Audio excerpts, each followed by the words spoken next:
আজকে কি রান্না করলে?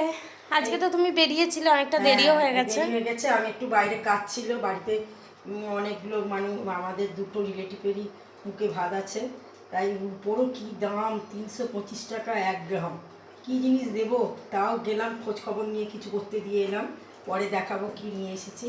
আজ কি রান্না করেছি তার আগে একটা ছোট ভিডিও হয়েছে আমাদের জিনিসপত্র। আমাদের একটু, আমার মেয়ের এক আন্টি চেন্নাই থাকে, কলকাতাতে আগে থাকতো, কলকাতা এখন চেন্নাইতে তার নিজের বসত। আমার বলো, তোমার ইউটিউব চ্যানেল থেকেই পরিচয় হয়েছে। চাদর পাদর উনি আগে নিয়েছিলেন, এবারে অনেক জিনিসপত্র নিয়েছে, মানে আমাদের এখানে পাওয়া যায় বলে এই জিনিসটা নিয়েছে। না আমরা এগুলো বিক্রি করি না, আমরা গ্রসারির দোকান নেই।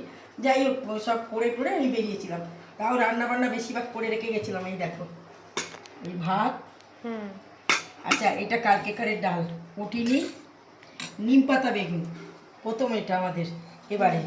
আচ্ছা, আলু, এটা সকালকারের তরকারি। এইটা হচ্ছে সিম ভর্তা, সিম নয়, কড়াইশুঁটি ভর্তা। এই কড়াইশুঁটিটাকে প্রথমে ছাড়িয়ে আপনারা অল্প একটু গরম জলেতে একটু নুন দিয়ে চাপা দিয়ে রেখে দেবেন, মানে নিভিয়ে গরম জলেতে নুন দিয়ে চাপা দিয়ে রেখে দেবেন। তারপরে এতে রসুন, কাঁচা লঙ্কা, সর্ষে আর 2-4টে গোলমরিচ দিয়ে মিক্সিতে ঘুরিয়ে নেবেন। হ্যাঁ, জল লাগবে না, যেহেতু গরম জলে ভিজিয়েছে নরম হয়ে যাবে। না দিয়ে তারপরে হচ্ছে কড়াই একটু সর্ষের তেল দিয়ে একটু কালো জিরে দিয়ে নেড়ে নেবেন, খুব ভালো খেতে হবে। আপনারা খেয়ে দেখবেন, আমরা প্রথম করলাম। আচ্ছা, এটা হচ্ছে ফুল চচ্চড়ি, আলু, বেগুন, সিম, বড়ি দিয়ে সর্ষে ফুল চচ্চড়ি, এও কালকেকারের এঁচো। আর এটা হচ্ছে লাউ দিয়ে আলু দিয়ে লাইলন টিকা মাছের ঝোল, মানে রস রস, অল্প ঝোল বেশি করিনি, একটু শুকনো শুকনো মতন। আর এই রাতের ঘুগনি, রাতের ঘুগনিও করে রেখেছি। এবার পিটুদেরও মাছ হচ্ছে।